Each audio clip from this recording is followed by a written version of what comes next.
and senior wide receiver Darrion Carrington. This is the first overtime game that Monmouth's played in the new format. Well, you saw a lot of football today, didn't you? I mean, there was a lot of football. I think, both teams on offense were very explosive and able to put up points. And then once you get into the overtime period, there's really a little bit of luck that goes with that. You got one play to score, and you either score or you don't. And that's what happened at the end. We didn't score, they did score, and that was the end of it. But I think that you can't let that cast a shadow on some of the very good play that happened throughout that day. Playing the number 19 team in the country to a game like that, I think it was anybody's game right to the very last play. And if we had another overtime period, the result might be just the opposite of what it came out. But I give our players a lot of credit for how hard they played and how they stayed with it. I didn't think they ever had any quit in them. They never gave up. They just kept answering the bell and coming back and scoring when we had to score. Came up with a couple key defensive stops there in the second half to give the ball back to our offense, and I think those proved to be valuable as well. It's always tough when you lose a game like that. I mean, it's going back and forth for that long. Just like there's a lot of emotion on their side for the win, there's also a lot of the opposite emotion on our side for not winning. What is your mindset going into an overtime like that? To win, but I mean in terms of kind of the balance between trying to be conservative, but yet. Well, when you have the ball first, you have to score. You have to come away with points, especially in that first overtime, first and second overtime. Now it's different nowadays where you don't get the extra points and all that. And then once it gets to that point where you've got one shot from the 3-yard line, you've got to try to score every single time. And I think we were in 6 of those situations today. So you got to feel good that you've got 6 plays that you can score in one attempt from the 3-yard line, and you got to make the most of it. And I thought we did a pretty good job for the most part. Defense had 3 interceptions, made some stops. We talk about that. Well, I think I haven't looked at the numbers on my glasses, so I can't really see the numbers right now. But I mean, I would expect that they had a fair amount of yardage, but I think it was the defensive stops, the turnovers that kind of kept giving our offense and giving us a chance to come down and get more points and maintain the lead or answer their touchdowns. I thought our defensive kids played pretty aggressively. That first drive they had, we struggled a little bit. Just adjusting to what they were doing and how they were doing it, but after that I thought we did a pretty good job. Maybe TJ, again, kind of along those lines, you guys gave everything you had out there to come up on the short end like this. What was that like afterwards? What was the sense in the locker room?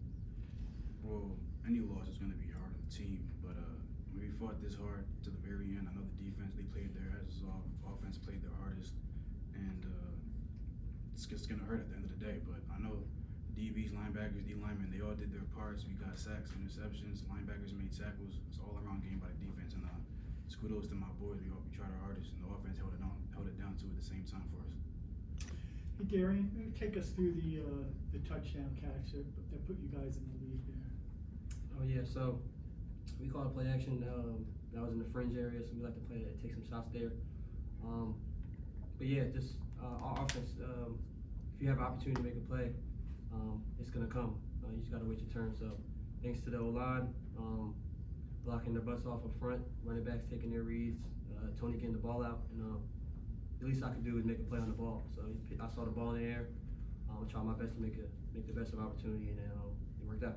And then the 2-point conversion, you looked like you were just kind of along the back line there, trying to get open. Right.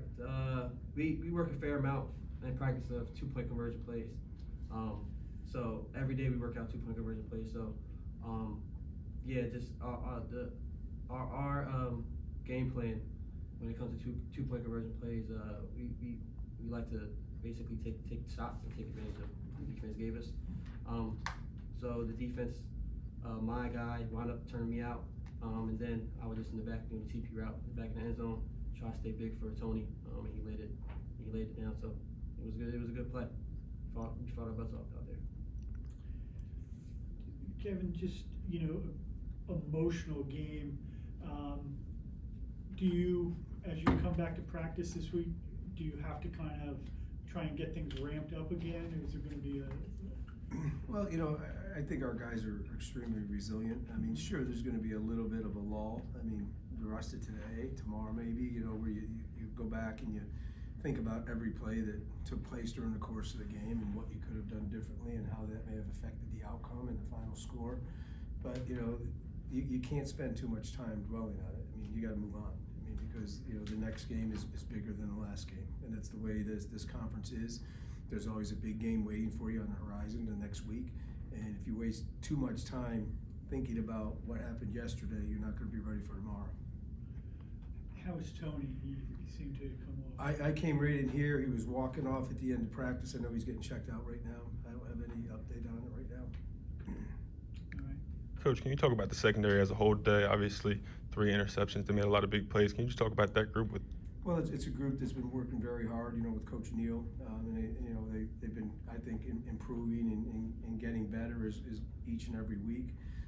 It's kind of been a mix and match group, with various injuries that we've had throughout the course of the year, and I don't think we've had the same 8 guys for one game yet this season.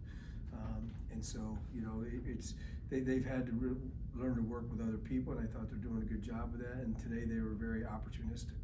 Encouraging to see them have a good game against such a talented quarterback, Kasim Hill. Could you talk about him a little bit? What did you see throughout the week on film and then today as well? Kasim Hill? Yes, sir. Well, he's a very talented player. He's a big person back there. He throws the ball extremely well. He's difficult to tackle.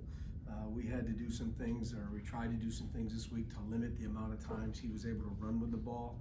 And watching him on video, he would carry the ball 15 times a game for big chunks of yardage, and we didn't want that to happen. And so we tried to limit him as much as we could. I don't know how much we did, but I think we bothered him a little bit, and we were able to get some pressure on him. How tough does it get for both sides of the ball when you're just constantly in the red zone in those overtime periods? Obviously, it's condensed down there, offense and defense. Just how tough is it in those? Well, it puts a high sense of urgency on every single play. You start that first overtime and you're on the 25-yard line. The second one's from there, but you got to go for 2, and then from there the ball's on the 3 every play. And so you've got one chance to come up and make the play. There's no we'll get them next time. You got to make the play on that play. And as you go through those overtimes, I think we were 7 or 8 today. As you get to the end of that, you got to make a play. And as I told our team, we might have 10 more overtime plays, and we'll make the play on them. But as soon as you don't make it on one, that's when the other team wins. Back here at home next week versus Townsend, what's kind of going to be the message to the team this week in practice and just throughout the week? Hey, we keep working hard. We don't have any time to feel sorry for ourselves. When you're playing in the CAA, there's a quality opponent each and every week. I think you're seeing it across the board. Anybody can beat everybody else every single week. So you don't have time to sit back and say, oh, I wonder what would have happened if we did this differently last week. Your focus better be on the week coming up, and you better be keenly focused on that, or else you're not going to be successful. Thanks, Coach. Yep. Thanks, guys.